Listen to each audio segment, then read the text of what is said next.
The first question says, consider the following statements with respect to Indian Data Relay Satellite System. IRDC is primarily meant for continuous monitoring and support of Gaganyaan and or Gaganyaan, which is human spaceflight. And second statement says IRDSS consists of two satellites to be placed 180 degrees apart in lower Earth orbits or low Earth orbits. It is okay apart in low Earth orbits. And third statement, IRDSS further necessitates more number of ground-based stations in order to keep communication intact at all times. So kindly mark your answer and then we'll see each of the statements and then importance of this IRDSS. So here again, IRDSS is something like IRNSS. You all know that IRNSS, right? It is Indian Regional Navigation System. It is Indian version of GPS. So that was very important. And after that, this IRDSS is that much important because it is something that establishes a continuous 24/7 communication with all the satellites or spacecrafts that are there in the lower Earth orbits. Okay, so that is why this system is very important. And for the first time, India is launching this system starting from 2020. Okay, so here the first statement is absolutely correct. It is about Gaganyaan. The main intention was to support our human space mission, because you all know that whenever the humans go to this lower Earth orbit, they need certain kind of continuous communication or monitoring by ground stations. And to do that, you cannot have a satellite which is moving. Like if you have a satellite in lower Earth orbit, you all know that it keeps moving, and you need to have ground stations in all over the world to track it.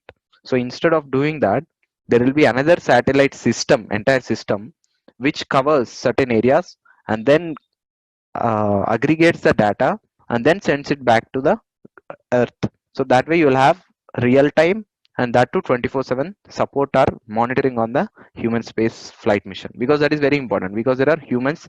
So you need to know, like if there is any danger or if there is any emergency, you have to support them from ground experts. That's why. So the first statement is correct, but the second statement is wrong. Why? Again, try to see it from a logical angle. So here I'm saying they are placed in lower Earth orbits. So when you say lower Earth orbits, if you know that in lower Earth orbits, the satellites keep moving. That is from polar to polar. That is from North Pole to South Pole. And when they do that, they will be able to present on India only for 90 minutes. That is, they can see the area for 90 minutes. After that, they'll go further north, and then they'll come back again after 90 minutes. So for every 1.5 hours, it keeps completing an orbit around the Earth from North Pole to South Pole. So whenever you have a communication satellite in that orbit, it will be very difficult for you to track the communication, because either you need to have ground stations in every country in the path, or you need to have a satellite at such a level that it can communicate from there, or it should be stationary. So that's why the second question is wrong. It is actually geostationary orbits or medium Earth orbits or high Earth orbits. It's not low Earth orbits. So second statement is wrong here. And third one, I'm saying IRDSS further necessitates more number of ground-based stations in order to keep communication intact at all times. Third one is absolutely wrong based on the same logic of second statement, because I'm saying to eliminate this ground stations problem or dependency, we are going for this model. So that's why second and three are wrong here. So the answer is A, one only. So yes, so ISRO is set to launch this satellite system, and this is primarily meant for providing continuous or real time. This all we have discussed. And the two satellites will be launched in geostationary orbit. So kindly remember this. In the geostationary orbit, the orbit is called geostationary because from the Earth, if you see the satellite, then the satellite will appear stationary for you, because it will always keep rotating at the same speed of rotation of Earth. That is why. So it is placing there, but what it will do is, I'll show you the diagram and explain. It will be easy. So here you can see. So this orange color satellites are data relay satellite system, Indian satellite system satellites. So these are the two satellites that will be launched with 180 degrees apart.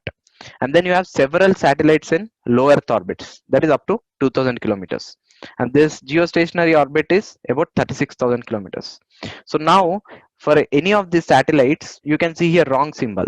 Okay, that means they can't send the signal back to India because there is no ground station in the ocean.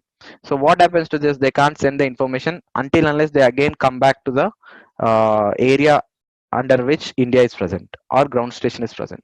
So to eliminate this problem, the data of these satellites will be taken back by the geostationary orbit, and then it will link up with the other satellite, and finally one data will be sent back to Earth. So that way it is basically relaying the data. That means the satellites of low Earth orbit will send data back to these geostationary satellites. They will in together sync and then send it back to Earth. So this way you are maintaining communication or synchronization with all the satellites that are there in the low Earth orbit and even medium Earth orbit also, if there are any.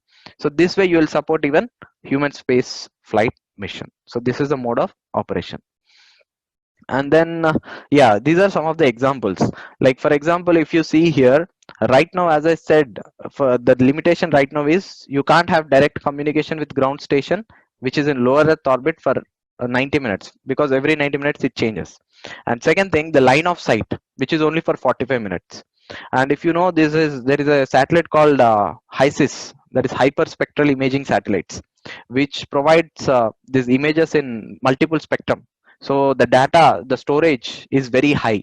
So you can't send such data from that satellite to Earth in just 45 minutes. So that is why you can instead send this data to this system, that is IRDSS, and that will in turn send to Earth in that time. So that way it will boost the already satellites that are there in lower Earth orbit, and it also helps human space flight. And another thing, you also have Indian remote sensing satellite system. These satellites monitor agriculture, water resources, everything and all. So all of them need real-time information, because for example, imagine a forest fire is going on in Nilgiris, and usually what happens if a satellite, remote sensing satellite, is present in lower Earth orbit, so it will capture the information, but to send that information back, if it misses that window of ground station, then it has to wait for 90 minutes. But the time is very crucial for to act. So instead, if we have IRDSS, this satellite can send information through IRDSS to ground station, and then we can act immediately. So you'll have real-time information what's happening on the ground. It will also help in surveillance as well. So that's why this satellite system is very, very important. Yeah, this requires a less number of ground stations. Okay, and this is one which was there in Hindu. I've just picked it up, so you can see some of the important features here, like the same thing whatever we have explained. And there are two satellites. First is to be launched by 2020 and the second one by 2021. And this is the mechanism through which it works. So now the second one. Which of the following initiatives enable or fall under financial inclusion in India? First one, PM Jandan Yojana. Second, recapitalization of banks. Third one, launch of BEAM and UPI apps. Fourth one, setting of payment banks and small financial banks. So kindly carefully read once again this, try to recall what is financial inclusion definition or concept, and then mark your answers. So if you have marked the answer, here you can also see like three of the options are on indicating the same objective. One option is very different. So if you get in UPSC also these kind of options, usually the odd one will be the wrong one. Okay, so here also recapitalization of banks is the odd one. You can see it is nowhere related to other options. Okay, so that is why 1, 3 and 4 is the correct answer here, that is B. So now we'll see what is financial inclusion, why recapitalization doesn't fall under this. Okay, so basically what is financial inclusion? Financial inclusion is about enabling or making sure that the financial system is accessible to all the people, that is even to the village or underserved or unserved areas, even to there. When our banking systems, when our financial systems expand, then you call financial inclusion in just the normal words. And when you say financial services, you also need to remember that it is not only banks, but even NBFCs, microfinances, even self-help groups, and also insurance providers, because insurance providers also fall under financial services, because you are providing a service through a financial system. So always remember, even insurance comes under financial inclusion. So that is why it is very important to know different initiatives, because sometimes they might confuse you with this. That's why I've mentioned this. So the first major initiative we all know with respect to financial inclusion is JAM, that is PM Jandan Yojana, where we were able to open some crores of accounts that is zero balance accounts, and thereby you are extending the bank access to all the people, all the women and rural people and unserved areas before. Similarly, what are the other initiatives? Like if you see RBI and especially NABARD, that is National Bank for Agriculture and Rural Development, have taken up several initiatives even before this Jan Dhan Yojana. They were not that famous, but you need to know them. For example, Kisan credit cards. So what it is doing, because you are giving credit cards and a limit of 1 lakh, you are expanding the access of farmer to formal credit system. So this way you are expanding financial inclusion. So that's why that also falls under this category. Next one, priority sector lending. So here you might get a confusion. Why priority sector lending is being considered as financial inclusion? It is because from that priority sector lending, you are putting an obligatory or obligation on the banks to spend or give more loans to people who are, if not unable to access loans or capital. Like for example, medium and small enterprises, for example, rural entrepreneurs. For all of them, you are providing. So that's why priority sector lending also falls under financial inclusion. And then you have regional rural banks specifically to cater to the needs of rural areas where usually the other bank system or private bank system is hesitant to go. And then you have finally in the recent past UPI, that is phone pay, beam, Google pay, all of this. What are they doing? They are basically expanding the bank services to common people. For example, normal kirana stores or even vegetable vendors are able to access bank services through UPI and beam pay. So that's why that also is considered under financial inclusion. Then you have even the historical a move made by the government called nationalization of banks. So in nationalization of banks, what we did do, we take over the private and made them public, so that you will put an obligation on public sector banks to expand their network to even rural areas and tribal areas which are normally not expanded by private sector. So this way also you are expanding financial inclusion. So that's why even nationalization of banks is also considered under financial inclusion. And then finally you have payment and small finance banks. So like if you see right now Paytm, Airtel money wallet, or Indian post office bank account, all of these are nothing but there are something intermediary between a bank account or between a payment interface. So these are serving certain interests. So that way, instead of opening an tedious account, you are actually serving the people who are interested in small amounts. So that way you are catering financial inclusion. So that's why that is also correct. And then finally, self-help groups. This we have already discussed.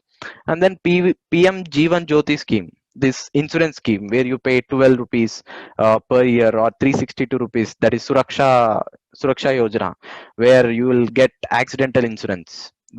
Apart from this Jan Dhan Yojana, you have these two insurance schemes. So these also are expanding the insurance services to the people. So that's why they are also be considered under financial inclusion initiatives. So kindly try to know this financial inclusion in three structures basically. First, expanding the banking services. Second, expanding insurance services.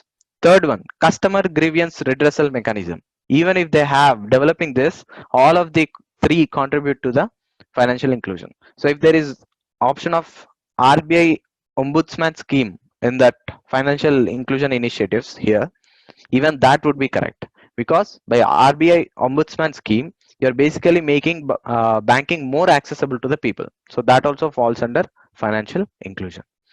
Now, having discussed all this, there are certain committees that you have to focus. Usually certain committees are asked in prelims, and it will be useful for you to quote this in mains answer also. So, and from financial banks perspective, there are three committees that you have to focus. One is Urjit Patel committee, and this is a basic idea I'm providing here. So it focused on monetary policy framework, like what should be the monetary policy framework, how inflation should be targeted by the RBI and all. So it gave recommendations about that. And then you have PJ Nayak committee. So this is about trying to know how the governance structure of banks should be there, especially the public sector banks. So after this only you have a bank boards bureau. So try to remember this word, banks boards bureau. Try to know this, like how SBI manager, general manager will be appointed. He will be appointed by this process of banks board bureau. So that recommendation was be given by PJ Nayak committee. So this is another important committee. Similarly, you have Nachket More committee. And this was the committee that was responsible for introducing small financial banks and payment banks. Okay, small financial banks and payment banks, because this was tasked with an objective of expanding financial services for small businesses and low income households. So this is their area of research.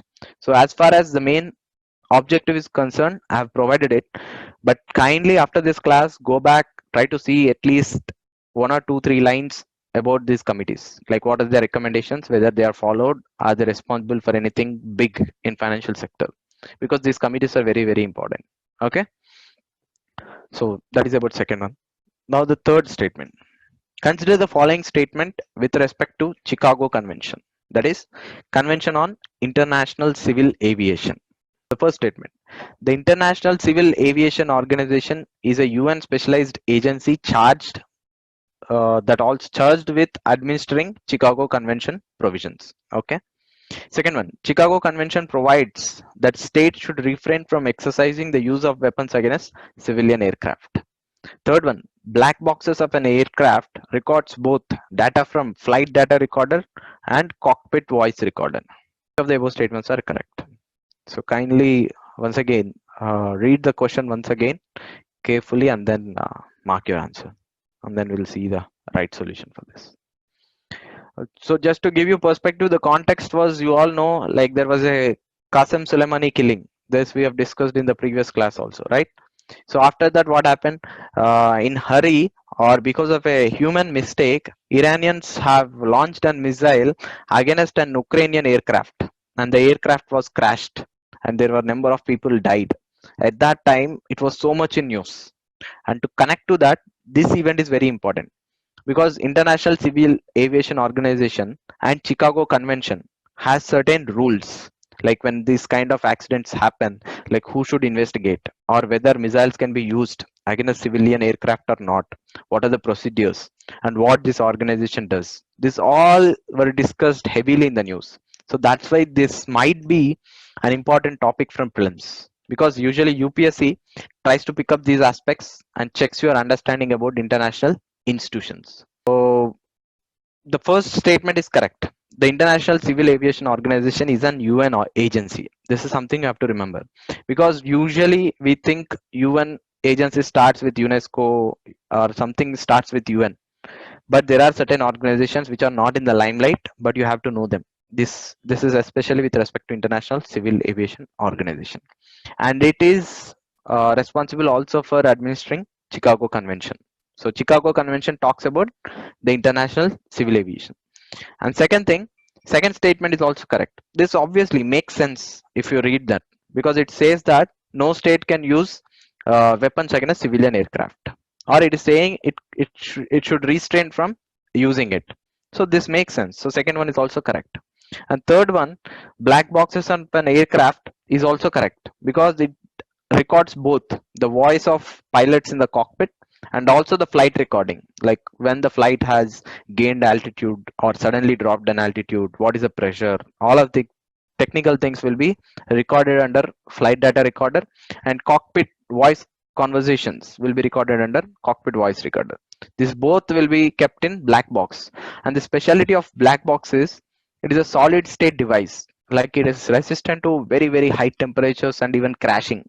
So that is why you always pick up this black box whenever a crash happens, so that you will know the cause of the accident and can prevent such accidents in future. So here the answer is A, 1, 2 and 3, all of them. So the context we have already seen. One context I've explained. Second one, Pakistan was denying us airspace, especially after the Balakot. Like after Balakot happening, like up to 6 months, or not 6 months, like 2 to 3 months, Pakistan denied air passage for many of the civilian aircraft. So at that time also this International Civil Aviation Organization was in news, because we appealed to that organization whether it can force Pakistan or what are the provisions and all. So that's why that was also context. And now we'll see the first convention and then the organization. So if you see the convention, basically it provides for an investigation protocol to be followed in aircraft accidents. And it says that whenever an accident happens in the state or in the country where this accident happens, that country will have ultimate responsibility to start the investigation. For example, if even though it is an Ukrainian flight, as the accident happened in Iran, it is Iran's responsibility to do the investigation. That is first thing. This convention says that. And next thing, as I said, states should refrain from using weapons against civilian aircraft. That is the first thing. But there are certain exceptions to this. So what are those exceptions? That is when the aircraft is being used for terror. For example, an hijack is happened, or it is using for bombing this WTO towers. Like you all know, like happened in September 11, 2001 in US. If it is such kind of incident, or if it is not responding to any interception. Interception means usually you will ask the flight to identify themselves, whether where they are from coming, what their destination is and all. If they are not responding, that means it is going to cause certain accident. So to prevent that, you can actually destroy the aircraft. And the third one, if it is going to certain strategic place and you have warned them, even then if they are not listening, then you can also shoot it. For example, going to a crowded city because it has lost the control and it is unable to contact back. So these are the three exceptions under Chicago Convention. And finally, if you're shot downing or like if you're shooting down an aircraft by mistake, for example, as Iran done, then you will be responsible to pay the compensation to the families. And finally, the black box. This we have seen already. What is flight data recorder and cockpit voice recorder? And then now the organization. So this is basically the UN organization, which is responsible for mainly coordinating and regulating international air travel. So like maintaining the standards. For example, whether there are certain protocols that are followed or not, whether the pilot licenses, all of the international pilot licenses are standardized or not, and whether a country aircraft operator has certain license to fly on international routes or not. And also this ICAO releases certain annual airports maintenance report. Like you all know, for sometimes, or GMR airport or Rajiv Gandhi airport comes in the top category in airports, like in some category. So these kind of report were also issued by ICAO. So that's why ICAO is also important. Kindly, if you get time, go back to their site, just check what is the organization structure and click on about us section. So you'll get almost all the details, important details there. And then the other details is like it helps in standardizing the techniques of air navigation and planning and development of international air transport. So reading this, I remember one thing. Recently, there was climate change effect, like making aviation also carbon neutral. So in this aspect also, it is ICAO that is responsible to make lesser and lesser emissions from aircrafts. So it is working on that project also. And then you have finally the administration of even this convention. And important thing is that this is headquartered at Canada, Montreal city in Canada. It is headquartered. So this is one of the UN organization headquartered in Montreal. Usually most of them, you might have already known that it is either in Switzerland, Geneva, or in US. So this is one important. So try to remember this way. It is unique in being located at Canada, Montreal. Okay. So this is about ICAO. So now the fourth one. This is again an interesting question, and it is very probable question as well. Like consider the following statements with respect to right to private property in India. First one, right to property is fundamental right in original constitution of India under Article 13 and Article 19 1 of F. Okay, that is Article 19 clause 1 and F subsection F. And second one, private property can be acquired by following due process of law and by providing adequate compensation. Third one, excuse me, yeah, a person who does not have legal title to a piece of land but can claim title of land based on continued possession under adverse possession.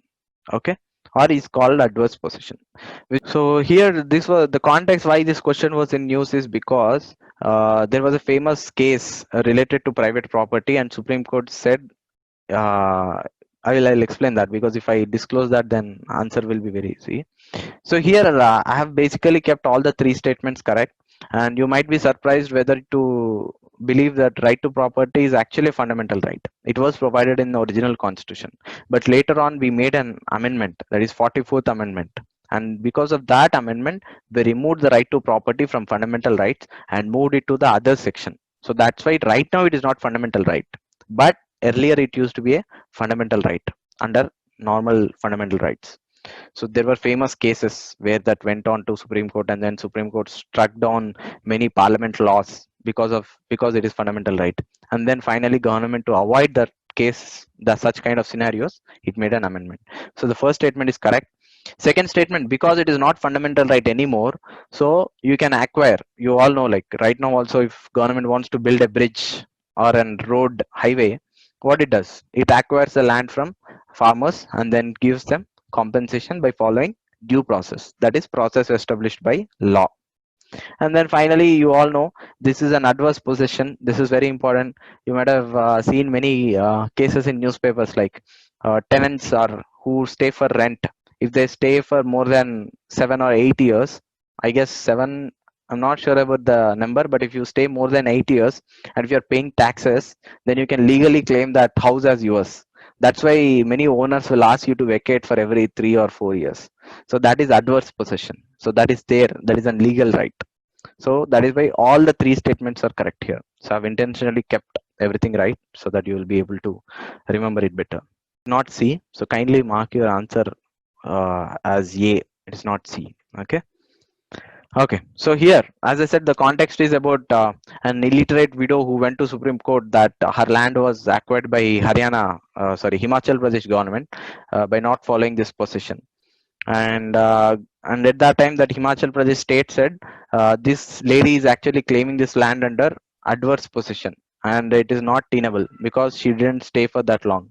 And finally SC said that you can't use this doctrine of adverse possession to grab certain land from private citizens. And this is a context, like in article 31 you already have the right to property which could not be deprived without due process of law. And then under article 19(1) of F, which was also there, under that also it is considered as fundamental right. But the government made 44th constitution amendment and moved this provision, fundamental right, from part 3, that is fundamental rights, to article 300A. So in article 300A right now, it deals with right to property. Because it is article 300A, it is called constitutional right. So kindly remember, right to private property or right to property is a constitutional right, not fundamental right. What is the difference? The difference is that, but for fundamental rights you can go for writs, you can go for high court and Supreme Court, whereas for constitutional rights you can't go directly to Supreme Court, but you can go through high court and all. So that is a basic difference between constitutional right and fundamental right. And then adverse possession we have already discussed, like if you are staying there for certain time and you are possessing it originally or for certain long period, then you can claim the rights, that is adverse possession. And then you have article 142. This is also very important in this context of the case, because this is the article that empowers Supreme Court to pass any order to do complete justice in any matter that is pending before it. This is very, very important. This is a final authority, like Supreme Court can do anything. On this basis, Supreme Court gives judgment in certain PILs or certain cases where even it doesn't have power. Okay. So that is about right to property. Now finally, consider the following statements with respect to Buddhism. First one, Buddhism propagates 3 noble jewels and 5 doctrines of faith. Second one, while Sutta Pitaka consists of the main teaching or Dhamma of Buddha, Abhidhamma Pitaka is a philosophical analysis and systemization of the teaching and scholarly activity of the monks. Third one, Fourth Buddhist Council was held at Kundalavana, Kashmir under the patronage of King Kanishka of Kushan Empire. It was presided by Vasumitra. So kindly, I guess you all would have read about Buddhism, Jainism in the ancient history. So kindly mark your answer, because this is just a kind of keeping traps so that to check your understanding, whether you had deep concept knowledge or not. That is first thing. Second thing, why Buddhism I've mentioned here is, I've seen like from the last 6-7 years, every year there is a question on religion, either religion or ancient philosophies. This is a common practice. One year they might ask on Buddhism, the alternate year they're asking on Jainism. And then you have Ajvika school. And then you have philosophies like Sankhya philosophy, Advaita, Dvaita. So all of this, these are very, very, very important. So kindly, if you don't read entire ancient history, try to focus on certain important areas. And this is one area where you get one question for sure. Like if you prepare the ancient religions and philosophies and the art and architecture, like the caves that are associated with Ajivikas, for example, uh, the stupas that are associated with Buddhism, and the chaityas that are praying halls, and what are the Jain temples, and then in Jains there are subsects. So all of this, try to see in a 360-degree view. At least you will have 4 marks in your pocket. Okay. So coming back to the question here, the first statement is a trap. So first statement is something that is related to Jainism. This always you have to remember. Jainism has three ratna, that is three noble jewels and five doctrines of faith. That is why it is Jainism. Buddhism has instead, it is four doctrines, eight marga of faith. That is eightfold path. Okay, and four noble truths. So it is very important. 4 and 8. Here 3 and 5. Instead, remember, Buddhism always goes for even number and Jainism goes for odd number. Because you can relate, right? In Jainism, it is 3 noble jewels and 5 doctrines of faith. This is how I remembered. And it is very easy to not get confused by remembering in this way. So, leaving the first one, second and third were absolutely true. So, here also you have to know like what Patika refers to what text means what, and that is important. And also councils, with respect to councils you need to know it was held by which king and who participated it and what is the outcome. These are the three things very very important. So now we'll try to refresh certain facts. Here again, the option is wrong. It is 2 and 3, that is D is the option, right option. Kindly mark your answer with respect to D. It is not A 1 2 3. One is wrong. It is D 2 and 3. Okay, so here are some of the important facts which might be acting as a refresher for your already knowledge that you have gained. So like you all know, the important fact that Buddha was born in Lumbini and then gave his first sermon in Sarnath, and yeah, born in Lumbini and then attained enlightenment. That is, he became Buddha under a peepal tree at Bodh Gaya, Bihar. There is a famous temple also here right now, and we are constructing a Buddhist circuit. And then gave sermon in Sarnath, and finally died at Kushnigara. This dying event is called Mahaparinibban. This is also very important event name. So the death is called Mahaparinibban. That means he is going from leaving the body from the earth and going and merging with the heavens. So that is a kind of rough meaning. This you have to remember. Lumbini, then Bodh Gaya, and then Sarnath, and then Kushai Nagara. Kindly see the maps also and try to know how the cities are located, whether north to south or in which state, whether UP, Nepal, or in India. This is very very important even from Buddhist circuit. And as I said, Mahaparinibban is an event about the death of Buddha, whereas the event of first ceremony is called Dharma Chakra Parivartana. This is also very important. Turning of wheel of law. That means by giving the sermon, he actually started the movement of wheel. That is enlightenment for all the people. That is why it is called Dharma Chakra Parivartana. So Dharma Chakra Parivartana and Mahaparinibban. Sometimes they might pick up these words and directly give in the question. And important features or tenets are Buddha always advocated Madhya Marg. There's another analogy for this is, you all know in political science, Aristotle also told golden principle. So that is same thing. Like Buddha told much before as Madhya Marga. And then Buddha gave 4 noble truths and eightfold path. Eightfold path is called Ashtanigaka Marga and 4 truths are called Arya Satchachani. So 4 noble truths are, he said there is suffering in the world, that is dukkha, and the cause for that suffering is samudaya, and there is removal for this suffering also, that is called nirodha. And finally he said you can attain enlightenment. So these are the 4 things of 4 noble truths. And then he said how to achieve this. These are the ends, that are the truths. The means are these 8 paths. 8 paths are having right view, right intention, right speech, right action, right livelihood, mindfulness, effort, and concentration. Kindly remember this also. They might confuse you with this and the Jainism fivefold path. Okay. And then you have Buddhist texts. There are 3 texts. Vinaya. Vinaya means in Telugu you all know, like discipline. So this talks about conduct and discipline. Try to remember that way. And then Patika, it is Patika or Pitaka. Okay, it is talking about teaching of Dhamma. Okay, Sutta means usually it is about stories. So it is talks about teachings of Buddha in stories. And then you have finally Abhidhamma. Abhidhamma means it is like more knowledge. So it is about philosophical knowledge and the wisdom and all that is shared. So that is Abhidhamma. And then you have councils. This is also very important. You have 4 councils so far in Buddhism. First one was held in Rajagriha. Rajagriha, you all know, it is also related to a kingdom at that time. That is Magadha kingdom. That is capital of there. So at that time, king was King Ajatashatru. And you might have already seen all this. So kindly just go through these facts when you get the slide. I'll just go fast track from here.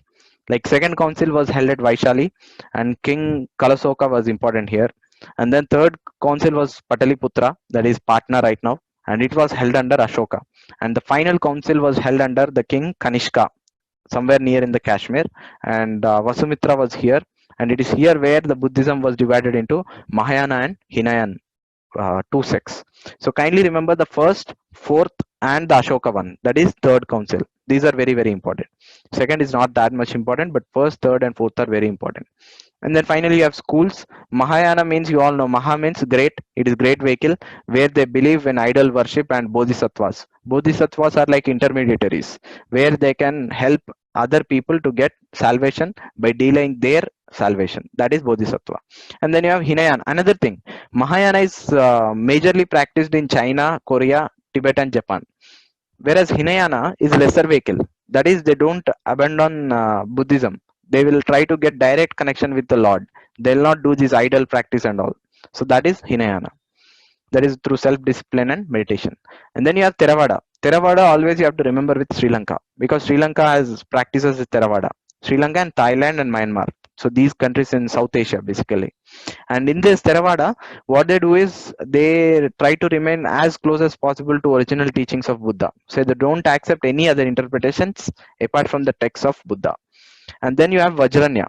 Vajranya is Vajrayana. Vajrayana is basically like Tantric Buddhism. That means you have mantras, you have beliefs of Shakti and all. So kind of Hinduism was influenced here. So it is practiced mainly in Kashmir and northern part of Ladakh and also some parts of Tibet. So that is Vajranya. And then you have finally Zen Buddhism. So Zen Buddhism is a version of Mahayana. It was first invented or propagated in China and then went to South Korea and Japan. So it is now famous in Japan. So that is about Zen Buddhism. And in Zen Buddhism, meditation is an important aspect. So try to see these features. And then finally you have similarly you have to read everything in detail about Jainism and then types in Hinduism like Advaita, all of Dvaita and Vishishta Advaita, and then schools of philosophy, and then Ajvikas, and like you all know, like these caves in there in Bihar which are associated with Ajvaikas. And who there was once a question in UPSC asking what was there in the front entrance of cave that is associated with Ajvaika. So you have to know such kind of details. Similarly, there are Chaityas in Maharashtra, and you know Ajanta and Ellora. So kindly see where all Buddhist and Jain caves and architecture is linked. This way you will cover this entire aspect. Consider the following statements with respect to annual survey of education report. So first, it is conducted annually by MHRD, that is Ministry of Human Resources and Development. Second one, the report focuses on preschool learning levels of children of age group 4 to 8 years and the consequent school readiness of these children. And third one, the learning level of children was assessed under 4 broad domains. First, cognitive development, early language, early numeracy, and fourth one, social and emotional development. So kindly mark your answer and then we'll see the right answer for this.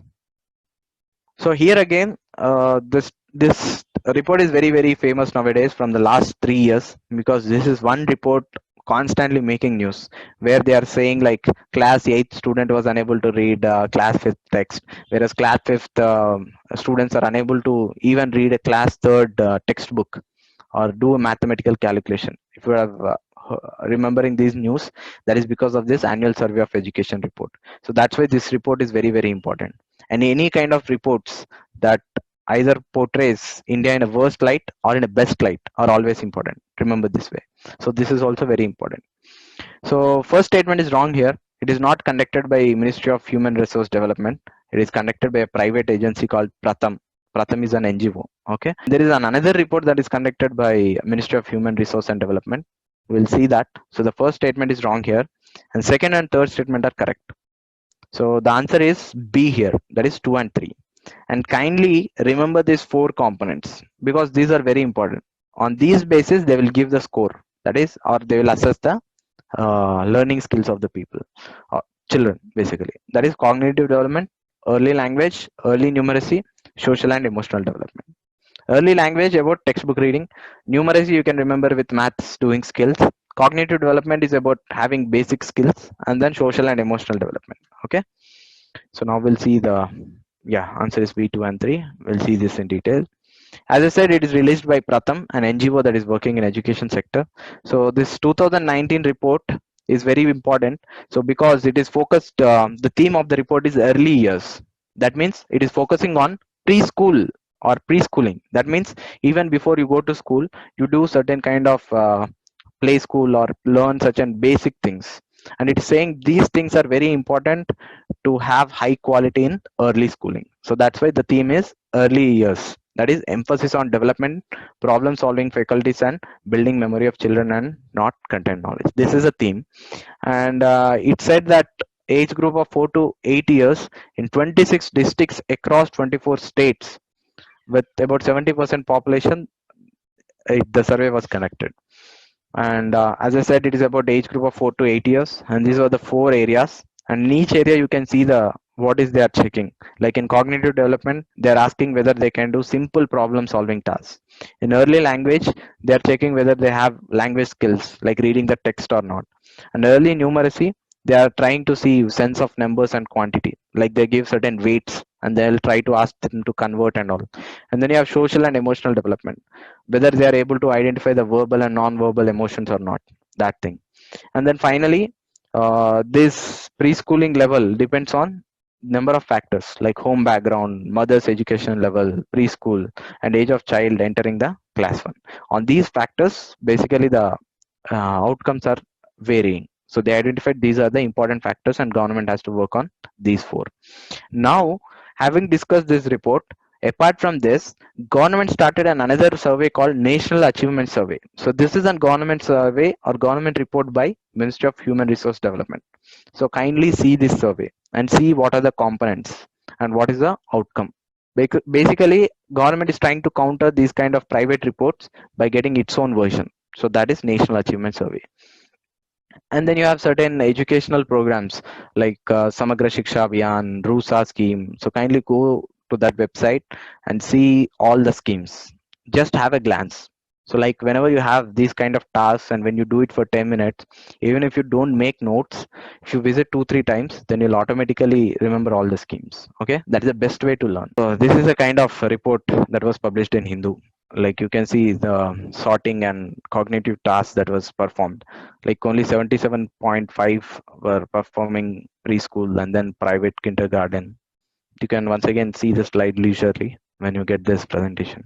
Okay, so I'm leaving it that for you. So now the 7th one. Consider the following statements with respect to blue flag certification. First one. It is an Indian project to clean oceans and islands to make them free from plastic. Second one, it is started by an international NGO called Worldwide Fund for Nature. Third one, Rushikonda Beach in AP was the first in India to get this blue flag certificate. So kindly mark your answer and then we'll see the solution. Here again, we have discussed, I've told you once to actually search about this topic. So you would have already studied this and you would have marked the answer. Because at that time we were discussing about coastal regulation zones, if I remember it correct. So part of that I mentioned about blue flag certificate. And this is very, very, very important here from Prelims point of view. Here all the 3 options are wrong. It is not about clean oceans or islands. It is about beaches, first thing. It is about clean beaches. So first one is wrong. Second one, it is not by the Worldwide Fund for Nature. This is especially to confuse you or to make fall in a trap. Third one, Rushikonda Beach, if it is there or got certain certificate, you would have known already, trust me. Third one is also wrong. So the answer is D, none of the above. So coming back to this concept, the blue flag is basically an international voluntary eco label that is awarded. It's a kind of award that is given to beaches, marinas, and sustainable boating tourism operators. So basically something related to with beach, to make the beach look good, neat, clean, and sustainable. And this is launched by a foundation called Foundation for Environmental Education. So it is Copenhagen based, that is in Denmark. That it is based out of that, but it is located right now in France. So it is Foundation for Environmental Education. Remember this name, FEE, Foundation for Environment Education, and it aims to promote sustainable development in freshwater and marine areas. And to qualify this for this award, there are, or to get this certification, there are four criteria that you have to satisfy. So that is, or four components. There are 33 criteria that were grouped under four categories or four domains. Those are: first thing, environmental education and information; second, bathing water quality; third one, environment management and conservation; and fourth one, safety and services. And it is very important to know here that in Odisha, government has taken up initiatives in every of this aspect. Like they have a beach called Chandrabaga in Puri, and they have provided freshwater bathing facilities on the beach itself. So it was selected under second category. Similarly, they have launched Kisoks, like where there is an audio-visual information that is spread to the people who are coming to that beach. So that's why the first one is also ticked. And third one, environment management and conservation. Here they have developed an waste management system, separate for solid and liquid, or wet and dry. So that way they tick the third one. And finally, fourth one, safety and services. Already you know that Odisha is famous for cyclones. So they have famous disaster response force, and they have certain guides and first aid responders on the beach. So that is how they have qualified for all the four. In addition to that, this Chandrabhaga beach is one of the cleanest beaches in India. So that is why it is only first beach in entire India to get this certificate. And this certificate was awarded for only few beaches in entire world, and it is one of in country. So that's why it is very very important. So right now, government is trying to push many other beaches in various states to get this certificate. Okay, and another thing is in December 2017, India adopted this blue flag standards to develop the Indian beaches. That is, every beach in India now will be considered for all these four categories. So that's why we are trying to get certificate for every beach and develop them clean. And then this is the same thing, like Foundation for Environment Education is Copenhagen based, and there are 5 programs under it. One is Blue Flag, and then Eco Schools, which propagates environment related education for school children. And then you have Young Reporters for Environment. This is again about awareness and research and development and creating public consciousness. And then you have Learning about Forests and Green Key International. These are other initiatives, but Blue Flag is the one very very famous. Okay, that's why we have discussed this in. And now the eighth question and the last topic here for the day. So consider the following statements with respect to GSAT-30 satellite launched recently. So this was done somewhere in 18th or 19th in January. So first one, it was the heaviest satellite launched by ISRO on GSLV Mark III launch vehicle. Second one, it is placed in low Earth orbit for covering both communication and surveillance needs. Third one, in low Earth orbit, the satellite appears stationary at the same point for a person from Earth observing it. So here, part of it we have already discussed. So kindly read the statements again and carefully mark your answer. Okay, I hope you have done it. So here again, all the 3 statements are wrong. So I've intentionally kept all of them wrong so that I want to make you look even or see the option D, none of the above also seriously, because we tend to think the option will be in A, B, C only. It will never go for option D. But trust me, in UPSC, sometimes the answer will be in D also, none of the above. So that is why I've mentioned some of the options today as none of the above.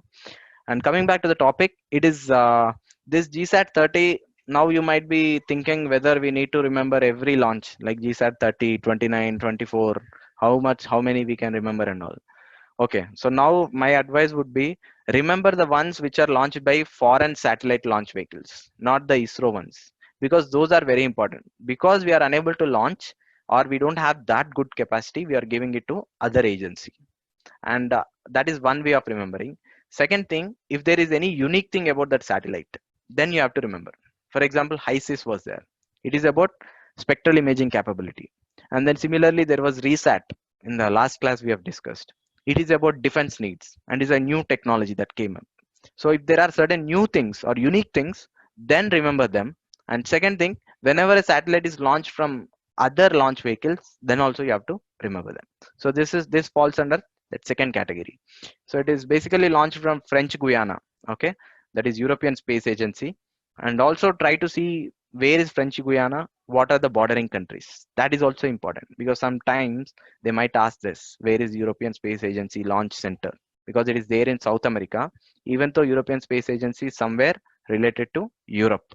It has nothing to do, but it has center in French Guiana. Why? Because Guyana is a French territory right now, or they have given certain part of it to French. That's why they have a launch center there. So try to see the bordering countries. And second thing, I said it is a heaviest satellite, or because ISRO doesn't have that much weightlifting capability, we went for foreign. So do you think then, if that is heaviest one, why will put it in lower Earth orbit? Because in lower Earth orbit, we ourselves have that capacity, so much capacity in PSL we form. So because we don't have for GEO, we go for other. So that is why second statement is wrong here from that logical point. So usually we go for foreign launch vehicles only when the satellites needs to be put in geostationary. That too when the weight is above 3000 kgs. So that's why the second statement is also wrong here. And finally, third one, in lower Earth orbits, if you remember in the part of last discussion, that is relay satellite system, I said it is for every 90 minutes it comes back to the same point. So you will not have it, the satellite will not appear stationary for a person on Earth. So that's why the third statement also wrong here. So the answer is D, none of the above. Now just we'll once again see this. So as I said, it launched into geosynchronous transfer orbit from French Guiana by European Ariane 5 launch vehicle. Ariane 5, remember, it has more launch capacity than GSLV Mark 3. And this satellite utility is like to provide broadcasting service, that is television services, and then VSATs, all these ATMs, telecommunication. Remember, it has telecommunication. And it is also used for bulk data transfer for host of emerging telecommunication applications. Now I will discuss about three orbits very quickly in whatever the time we have, because these orbits also very important. So first you have geosynchronous orbit. Okay, so geosynchronous means the orbit of Earth and the satellite orbit both are in synchrony. Okay, that means if you put a satellite, that satellite will be at the same position with respect to the Earth. Okay, that is synchronous. Like if it is launched from India and if it is placed in that orbit just above India, then it will always be at that position only, because it rotates with the same speed of the rotation speed of Earth. So that way it is in the same orbit. Now suppose it is having certain inclination, then you call it geosynchronous. If it doesn't have inclination and it is in the same plane of equator, that is, there is inclination also, like you can put it at the same point, but you can bend that satellite by a certain angle. So that kind of inclination is there, then you call it geosynchronous. But if there is no inclination, it is in the same plane of equator, that is just above the equator, then you call it as geostationary. That is why it's called geostationary. And finally, this is the one, the Earth's force of gravity is exactly enough to provide acceleration required for circular motion. That is how it moves. Okay, and then you have geosynchronous transfer orbits. So these are something like a satellite is usually launched in this geosynchronous transfer orbit. From this orbit, that satellite will have certain power or certain again rocket kind of capacity to move further into other orbit. So rocket will launch up to there, and then satellite will be once again fired to move into either geosynchronous or stationary from transfer orbit. So transfer orbit is final end where the rocket will put the satellite and then will fall into pieces. And then finally you have medium Earth orbit and lower Earth orbit. Okay, lower Earth orbit, as I said, it is from pole to pole. So okay, whereas geostationary is from equator. If you see the equator, how it is like round around the globe. So this also rotates in that horizontal way, whereas polar orbit is vertical. That is why you call polar. That is from north to south, and then again south to north. That is lower Earth orbit. So these are the three orbits. Try to remember them. And there are certain other orbits also, but they are very technical. So that is not that much important. But try to see, like from this, the application point, because it is geostationary or geosynchronous. What will happen? It will be constant. So you'll have communication easy. That is why you'll put all communication and broadcasting satellites in geostationary or synchronous. Now, for example, DTH is there. Because it is stationary, you can pick up the signals of your TV from that antenna on top of your house from that satellite, because it is not changing. The satellite position is not changing. So that's why you will have all communication satellites in geostationary. Okay. And the surveillance satellites, like Indian military needs certain surveillance satellites always will be in the lower Earth orbits, because you need to get the images. So for getting images, you need to be at the lesser height. So lesser height is lower Earth orbit, that is about 2000 kilometers, whereas geostationary is 3600 kilometers, 36,000 kilometers. So that's why you will place surveillance and remote sensing, both of this in lower Earth orbits, whereas communication satellites in geostationary orbits. If you